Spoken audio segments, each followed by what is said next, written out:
Hello everyone and welcome to our YouTube channel. I'm Swati Agarwal and I have cracked NIMSET 2021 examination with an All India rank 82. आज की video में हम आपको बताने वाले हैं कि आपको निमसेट के फुल लेंथ टेस्ट पेपर्स को किस ऑर्डर में अटेम्प्ट करना चाहिए। उसके बारे में काफी डिस्कशंस करेंगे कि आपको कौन से सेक्शंस को पहले अटेम्प्ट करना है, कि मैथ्स, कंप्यूटर, रीजनिंग और इंग्लिश में हर सेक्शन में आपको कितना टाइम देना है, ये भी हम आपको बताएंगे और किस हिसाब से मैंने अपने पेपर्स में इम्प्रूवमेंट किए, मॉक टेस्ट को इम्प्रूव करा और ज़्यादा से ज़्यादा मार्क्स वहाँ से अटेम्प्ट कर सके और किन किन अप्रोच को फॉलो करके आप मॉक टेस्ट में अच्छे मार्क्स ला सकते हो। प्लस आपको मॉक टेस्ट को लेकर जो भी डाउट होंगी वो आज की वीडियो में आपकी क्लियर हो जाएगी। लेकिन आप निमसेट के टेस्ट पेपर तो तब अटेम्प्ट करोगे जब आपको सिलेबस के बारे में अच्छे से पता होगा और प्लस आप पढ़ाई करना शुरू कर चुके होगे। आपकी 50% सिलेबस की पढ़ाई खत्म हो जाए उसके बाद ही आप मॉक टेस्ट पेपर्स को अटेम्प्ट करना स्टार्ट करना। तो यार यदि आपको पता करना है कि मेरी क्या सेल्फ प्रिपरेशन स्ट्रैटेजीज थी, मैंने किस हिसाब से पढ़ाई करके निमसेट 2021 के एग्जाम को क्रैक किया, तो उसके ऊपर हमने पहले ही एक वीडियो बना के रखी है और उसका लिंक आपको आई बटन या फिर नीचे डिस्क्रिप्शन बॉक्स में मिल जाएगा।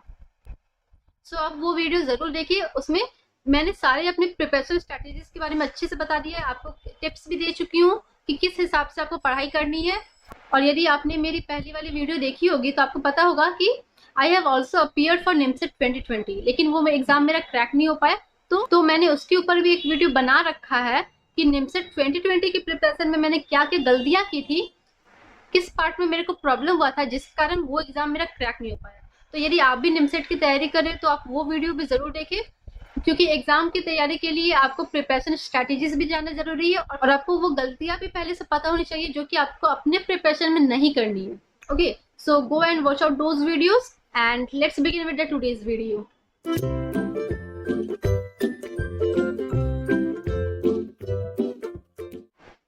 सबसे पहला बात कि यदि आप मॉक टेस्ट देना स्टार्ट कर रहे हैं निमसेट के एग्जाम के लिए, तो आप टेस्ट देना तभी स्टार्ट करें जब आपके 40 to 50% सिलेबस कंप्लीट हो जाए। मतलब कि मैथ से मान लो आधे सिलेबस आपके कंप्लीट हो गए, आपने पढ़ रखा है, तो आप अपना मॉक टेस्ट देना स्टार्ट कर दो।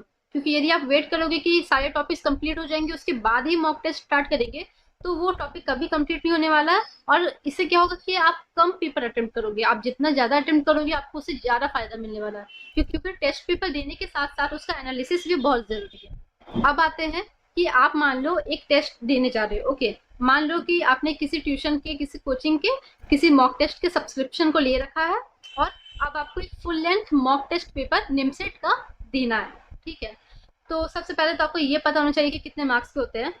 सो एक्चुअली निमसेट के एग्जाम में 4 सेक्शंस होते हैं, maths, logical reasoning, computer and English. Okay, so total 120 questions यहाँ से बनते हैं। मैथ्स के 50 क्वेश्चन रहेंगे, लॉजिकल रीजनिंग के 40 क्वेश्चन रहते हैं, कंप्यूटर के 10 क्वेश्चन रहेंगे और इंग्लिश के 20 क्वेश्चन रहेंगे। जनरली तो ये सारे क्वेश्चन 4 मार्क्स करके होते हैं, मतलब कि 4 into 120 is equal to 480 marks का आपका पेपर होता है। लेकिन जब आपको रैंक अलॉट होती है तो आपका जो टोटल मार्क्स होता है ना वो 1000 का हो जाता है। ओके, मैथ्स के पार्ट 600 मार्क्स के होते हैं, लॉजिकल रीजनिंग के पार्ट 240 मार्क्स के होते हैं, कंप्यूटर के पार्ट 80 मार्क्स के और इंग्लिश के भी पार्ट 80 मार्क्स के। अब जान लेते हैं कि हर सेक्शन के हर एक क्वेश्चन का कितना मार्क्स होता है।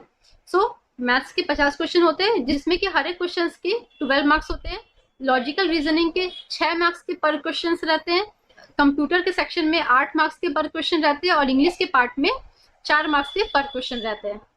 तो आपको समझ में आ रहा है ना कि सबसे ज्यादा वेटेज मैथ्स का है। मैथ्स अकेले 600 मार्क्स का होता है, तो यदि आप मैथ्स की तैयारी अच्छे से कर लो ना तो आपको निमसेट क्रैक हो जाएगा। लॉजिकल रीजनिंग काफी नॉर्मल लेवल का आता है, तो यदि आपने कभी नहीं पढ़ा है रीजनिंग के बारे में तब भी आप आराम से 10 क्वेश्चन तो बना ही सकते हो मिनिमम। तो आपको सबसे ज्यादा फोकस अपना मैथ्स पे रखना है, लेकिन साथ ही में रीजनिंग और कंप्यूटर का भी पढ़ाई करते रहना है। तो जब आपके सामने एक मॉक टेस्ट पेपर रहता है तो सबसे बड़ा कंफ्यूजन और सबसे पहला क्वेश्चन आपके माइंड में आता होगा कि किस सेक्शन को सबसे पहले अटेंड करें, पहले मैथ्स करें, रीजनिंग करें या कंप्यूटर करें। तो बहुत लोग का क्या होता है, इंक्लूडिंग मी, मैंने क्या किया कि मैं हमेशा मैथ्स के पार्ट से स्टार्ट करती थी, क्योंकि मैथ्स का वेटेज सबसे ज्यादा है। मैथ्स में आप अच्छे से टाइम दो और मैथ्स के जितना ज्यादा क्वेश्चंस बनेंगे आपके मार्क्स उतना ज्यादा आएंगे।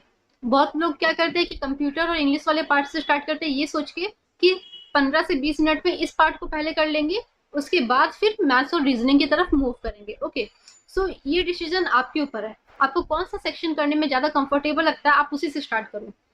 यदि आप अपना टाइम मान लो कि आपको कंप्यूटर और इंग्लिश दोनों पार्ट को कंप्लीट करने में 15 से 20 मिनट से ज़्यादा नहीं लेना है किसी भी हाल में, ओके, तो आप कंप्यूटर और इंग्लिश से स्टार्ट कर सकते हैं। लेकिन जनरली लोग मैथ्स से स्टार्ट करते हैं। मैं भी मैथ्स के सेक्शन को ही पहले अटेम्प्ट करती थी। अब नेक्स्ट क्वेश्चन क्या बनता है कि आपको हर एक पार्ट को कितना टाइम देना है, हर सेक्शन को अटेम्प्ट करने में आपको कितना टाइम अपना देना है। सो जनरली क्या होता है, मैंने क्या किया था कि मैथ्स के पार्ट को मैं पूरा 1 आवर देती थी। 2 घंटे का पेपर होता है ना, तो उसमें से पहला 1 घंटा पूरे मैथ्स को देती थी। उसके बाद फिर मैं कंप्यूटर के क्वेश्चन कर लेती थी, क्योंकि कंप्यूटर का वेटेज ज़्यादा है। लॉजिकल रीजनिंग के एक क्वेश्चन 6 मार्क्स के बनते हैं, लेकिन कंप्यूटर में एक क्वेश्चन 8 मार्क्स के आते हैं, राइट। तो मैथ्स के बाद कंप्यूटर के क्वेश्चंस कर लेते थे। तो स्टार्टिंग के 8 से 10 मिनट में कंप्यूटर वाले पार्ट को अटेम्प्ट कर लेते हैं। उसके बाद फिर लॉजिकल रीजनिंग की तरफ जाते हैं। अब क्या है कि कंप्यूटर और मैथ्स करते करते मेरे लगभग 1 घंटा 10 मिनट या 15 मिनट खत्म हो जाया करते हैं, राइट। तो बाकी मेरे 45 मिनट्स के लगभग बचे। अब इस पार्ट में मेरे को लॉजिकल रीजनिंग पहले अटेम्प्ट करना होता है। तो फिर एलआर से स्टार्ट करते हैं और लास्ट में इंग्लिश वाले क्वेश्चंस को देख लिया करते हैं। सो यही था मेरा टाइम डिवीजन कि किस सेक्शन को कितना टाइम देना है। मेरा ऐसा था कि मैथ्स वाले क्वेश्चंस को अटेम्प्ट करने के लिए पूरा 1 घंटा दे दिया करते थे। एक्चुअली गोल रहता था कि 50 क्वेश्चन 50 मिनट में ही हो, लेकिन 10 मिनट एक्स्ट्रा लेके चलते थे, क्योंकि ये पेपर के ऊपर डिपेंड करता है। यदि पेपर आपका ईजी हो तो 45 से 50 मिनट्स में भी मैथ्स वाला पार्ट कंप्लीट हो जाता है। लेकिन यही जब पेपर टफ हो जाता है तो आपको 1 घंटा भी बहुत कम पड़ जाता है, राइट। तो आपको इस तरह से अपना शेड्यूल सेट कर लेना है कि आपको इससे ज़्यादा टाइम तो नहीं देना है। और जिस अप्रोच में आप अपना पेपर सॉल्व करना स्टार्ट करो, अपने एग्जाम के डे तक उसी अप्रोच को फॉलो करना है। ऐसा नहीं कि आप पहले इंग्लिश के पार्ट को कर ले रहे हो ये सोच के कि उसमें 20 क्वेश्चन बन रहे हैं, जल्दी हो जाएगा, और मैथ्स वाले पार्ट को लास्ट में करोगे। तो इस हिसाब से क्या होता है कि कहीं ना कहीं आपका पेपर गड़बड़ हो सकता है। और ऐसा भी मत करना कि आज के मॉक टेस्ट में पहले इंग्लिश वाला पार्ट कर ले रहे हैं, कल वाले मॉक टेस्ट में पहले कंप्यूटर वाला पार्ट कर लेंगे, परसों वाले मॉक टेस्ट में कभी मैथ्स वाले पार्ट को पहले कर लेंगे। तो इस तरीके से नहीं करना चाहिए। आप सब अप्रोच को फॉलो करके देखो और अपने अप्रोच को समझो कि आपको किस सेक्शन को पहले अटेम्प्ट करने में ज़्यादा ईजी लग रहा है और किस हिसाब से चलने से आपके ज़्यादा से ज़्यादा मार्क्स उठ पा रहे हैं, राइट। क्योंकि एक्चुअल में क्या होता है कि जब पेपर टफ आने लग जाता है, मतलब कि मॉक टेस्ट दिए जा रहे हैं, कुछ टफ आ रहे हैं मैथ्स के क्वेश्चन, तो क्या करते थे कि 1-2 मॉक टेस्ट में मैंने ट्राई किया था, पहले कंप्यूटर और इंग्लिश के सेक्शन को अटेम्प्ट कर लेते हैं। तो कंप्यूटर और इंग्लिश के क्वेश्चन कर लिए, फिर लॉजिकल रीजनिंग में चले गए, ओके। और उस पेपर में क्या हुआ था कि लॉजिकल रीजनिंग का क्वेश्चन भी टफ था। तो लगभग ये कंप्यूटर, इंग्लिश और लॉजिकल रीजनिंग के क्वेश्चंस को करते करते मेरा लगभग 1 घंटा 10 मिनट या 20 मिनट तो लग ही गया था। तो इससे क्या था ना कि मैथ्स के लिए ज़्यादा टाइम नहीं बचा था। अब मैथ्स के 50 क्वेश्चन करने के लिए मेरे पास 40 मिनट का ही टाइम बचा था। तो इसमें काफ़ी परेशानी हो गई थी। मैथ्स के क्वेश्चन आते हुए भी अटेम्प्ट नहीं कर पाए थे और इसमें मार्क्स भी कम आया था। तो इससे सीख मिला था कि इस तरीके से तो पेपर को कभी नहीं अटेम्प्ट करना है। तो मैंने जितने भी टेस्ट दिए सब में मैंने यही मेथड फॉलो किया था कि पहले मैथ्स किया करते थे, उसके बाद फिर कंप्यूटर, फिर रीजनिंग और लास्ट में इंग्लिश। आपको ये हैबिट बना लेना है कि आपको सेम अप्रोच में ही हर मॉक टेस्ट को अटेम्प्ट करना है और फाइनल एग्जाम पे निमसेट का आपको उसी अप्रोच में अटेम्प्ट करना है। अपना अप्रोच फिक्स कर लो कि आपको कौन सा सेक्शन पहले करना है। अब डिटेल में बात कर लेते हैं कि मैथ्स सेक्शन को मैं कैसे अटेम्प्ट किया करती थी। I used to give 1 hour in math section. और सबसे इम्पोर्टेंट एक्चुअली में क्या है ना कि आपको मैथ्स के 50 क्वेश्चन मिलते हैं। आपको उसमें से इजी क्वेश्चंस, मीडियम क्वेश्चंस और टफ क्वेश्चंस अपने हिसाब से खोज कर निकालना है। क्योंकि एक्चुअल में क्या होता है कि मान लो किसी पेपर में स्टार्टिंग के 10 क्वेश्चन टफ आ गए और यदि आपका ये ऑर्डर रहा कि हम लाइन वाइज ही क्वेश्चंस को सॉल्व करेंगे, तो आप पहले 10 क्वेश्चंस में बहुत बुरी तरह से फंस सकते हो और कहीं ना कहीं उन डिफिकल्ट क्वेश्चंस को सॉल्व करने के चक्कर में आपका इजी क्वेश्चंस अनअटेम्प्टेड रह जाएगा। तो आपको 50 क्वेश्चंस में एक बार स्क्रीनिंग कर लेनी है, उसमें से सारे इजी क्वेश्चंस आपको पहले अटेम्प्ट करने हैं। अब मे भी आपको ये डाउट आ रहा होगा कि इजी क्वेश्चंस मतलब कैसे क्वेश्चंस, मतलब कि पेपर देख के कैसे समझ में आएगा कि कौन से क्वेश्चंस इजी है, कौन से क्वेश्चंस टफ है। तो क्या करना है कि आप सीरियल वाइज चलो 1 2 3 4, इस हिसाब से आप पेपर को देखते जाओ। जो क्वेश्चंस आपको देखने में लग रहा है कि ये क्वेश्चंस मेरा एक बार में हो जाएगा, मतलब कि आपको सिर्फ फॉर्मूला पता है, आपको पता है कि ये इसी तरीके से सॉल्व होगा, या आपको उसकी शॉर्ट ट्रिक पता है। मान लो कि आपके मॉक टेस्ट में कोई कोऑर्डिनेट का ऐसा क्वेश्चन है जिसमें कि आपको ऑप्शंस दिए हुए हैं कोऑर्डिनेट के, और वो पॉइंट को यदि आप सेटिस्फाई कराओगे तो आपका आंसर निकल जाना है। यानी कि आप उसको एक बार में सॉल्व करके उसका आंसर निकाल सकते हो। आपको इतना कॉन्फिडेंस है तो आप उसको फर्स्ट राउंड में सॉल्व कर लिया करो। और इसी टाइप के क्वेश्चंस को इजी क्वेश्चंस बोला जाता है। सो इस तरह से यदि आप फॉलो करोगे तो आपके फर्स्ट राउंड में लगभग 10 से 15 क्वेश्चंस बन जाएंगे मैथ्स के। Now go for second round, जिसमें कि आपको वो सारे क्वेश्चंस करना है जो कि आपको लग रहा है कि थोड़े से लेंदी है लेकिन आपसे बन जाएगा, ठीक है। तो ये हो गया मीडियम टाइप के क्वेश्चंस। तो ऐसा करते करते आपके यहाँ इस राउंड में भी 15 से 20 क्वेश्चंस बन सकते हैं। ऑब्वियसली ये पेपर के ऊपर डिपेंड करता है। यदि आपका पेपर इजी हो तो आपके सिर्फ फर्स्ट राउंड में ही 20 से 25 क्वेश्चन बन सकते हैं। लेकिन यदि वो पेपर टफ है तो हो सकता है कि फर्स्ट राउंड में आपके 10 क्वेश्चन भी ना बन पाए अच्छे से। So it all depends on the paper difficulty level. तो इस तरह से क्या था कि फर्स्ट राउंड और सेकेंड राउंड कंप्लीट होते होते मेरे को 50 मिनट लग ही जाता था। मतलब कि मान लो पेपर टफ है, मेरे अभी तक 35 क्वेश्चन ही बन पाए हैं और 15 क्वेश्चन अभी भी मेरे बाकी है, ठीक है। अटेम्प्ट ही नहीं किया अभी तक, क्योंकि उसकी अप्रोच नहीं पता या तो बहुत लेंदी जाएगा, इसलिए उसको हार्ड क्वेश्चन से कैटेगरी में रखे हैं। अब लास्ट के 10-15 मिनट में वो सारे क्वेश्चन से गो थ्रू कर लेंगे कि कौन से क्वेश्चन जल्दी बन सकते हैं। उसमें भी आपको स्क्रीनिंग करना होगा, राइट। तो उसमें से आप क्वेश्चंस को निकालो, उसको सॉल्व करो। सो इस हिसाब से मेरा क्या होता था कि विद इन अ आवर मेरा मैथ्स का पार्ट अटेंड करना कंप्लीट हो जाता था। ऑब्वियसली जब पेपर टफ होता है या फिर लेंदी होता है तो मेरे मैथ्स वाले पार्ट को अटेम्प्ट करने में 1 और 10 मिनट्स भी लग जाता है कभी कभी, लेकिन ये रेयर केस है, ओके। जनरली 1 घंटे के अंदर ही मैथ्स का पार्ट को कंप्लीट करने का गोल रहता है। तो इस तरह से आप पेपर से इजी क्वेश्चंस पहले खोज के निकालो और इस ऑर्डर में आप सॉल्व करोगे तो आपके मैक्सिमम अटेम्प्ट हो सकते हैं। सो मेरा ओवरऑल अप्रोच और गोल यही था कि मैथ्स के पेपर को सबसे पहले अटेम्प्ट करना है और मैथ्स में से जितना हो सके ज्यादा क्वेश्चंस अटेम्प्ट करना है। वो सही अटेम्प्ट, ओके। आपका अटेम्प्ट सही भी होना चाहिए। ऐसा नहीं कि आप हवा में तीर चला रहे हो और आपका वो क्वेश्चन रॉन्ग हो जाए, क्योंकि आपको पता होना चाहिए कि मैथ्स के एक क्वेश्चन रॉन्ग होने में आपके -15 मार्क्स हो रहे हैं। मतलब कि एक्चुअली आपका उस क्वेश्चन का 12 मार्क्स तो जाएगा ही, प्लस आपके -3 नेगेटिव मार्क्स भी हो जाएंगे, राइट। तो आपको सही अटेम्प्ट करना है, तुक्का नहीं लगाना है। जो क्वेश्चन के सोल्यूशन आप निकाल सको, जिसके आंसर्स आपके प्रूफ कर सको, वैसे क्वेश्चन ही सॉल्व करना है। तो इससे क्या होता है कि आपके क्वेश्चन रॉन्ग कम होंगे। अब मेरा आता है कंप्यूटर का सेक्शन। कंप्यूटर के हर एक क्वेश्चन 8 मार्क्स के होते हैं। मतलब कि यदि हम मैथ्स वाले पार्ट से कंपेयर करें तो बोल सकते हैं कि मैथ्स से 2 क्वेश्चन को सॉल्व करना इज इक्वल टू कंप्यूटर के 3 क्वेश्चन को सॉल्व करना, राइट। और मैथ्स के एक क्वेश्चन को सॉल्व करना is equal to logical reasoning के 2 क्वेश्चन को सॉल्व करने के बराबर है।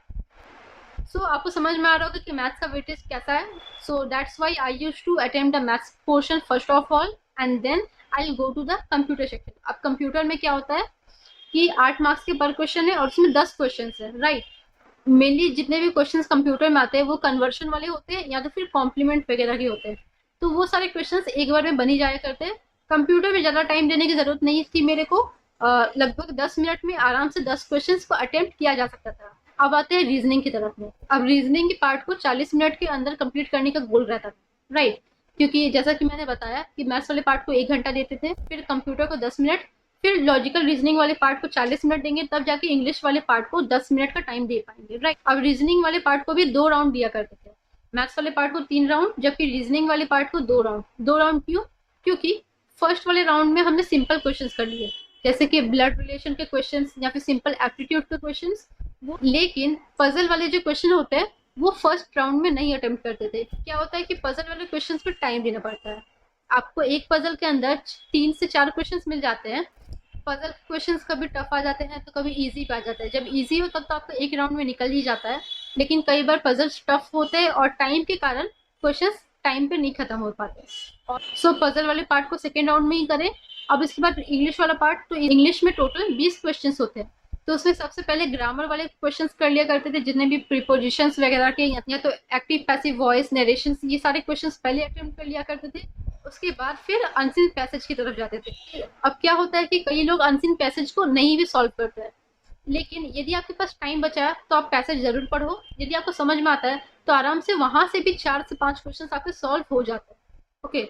सो सारे क्वेश्चंस करने के बाद मेरे पास टाइम बचता था तो अनसीन पैसेज वाले पार्ट को भी अटेम्प्ट कर लिया करते थे।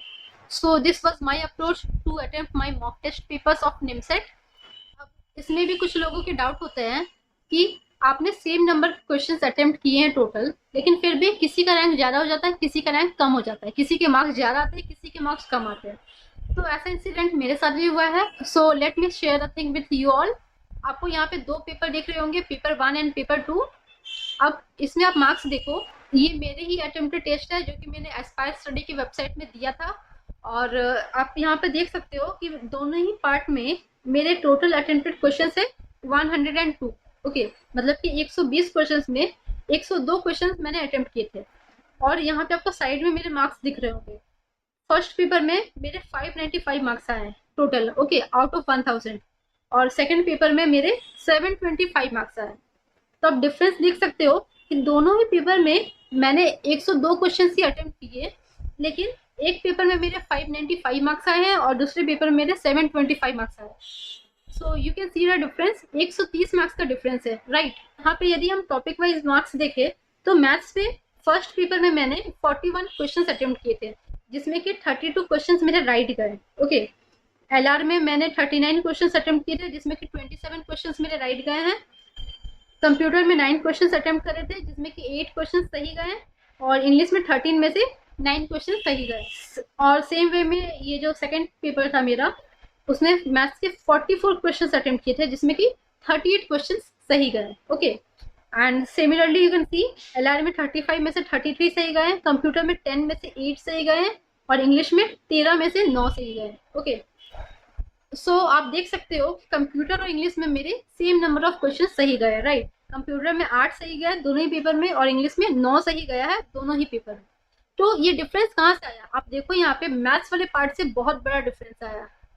मैथ्स में मेरे 32 क्वेश्चन सही गए पहले टेस्ट में, ऑब्वियसली यहाँ पे रॉन्ग भी बहुत गए। 41 अटेम्प्टेड, जिसमें कि 32 राइट गए, मतलब कि 9 क्वेश्चंस रॉन्ग भी गए। ये भी बहुत बड़ा ड्रॉबैक है क्योंकि इसमें 9 क्वेश्चंस रॉन्ग हो गए सिर्फ मैथ्स के।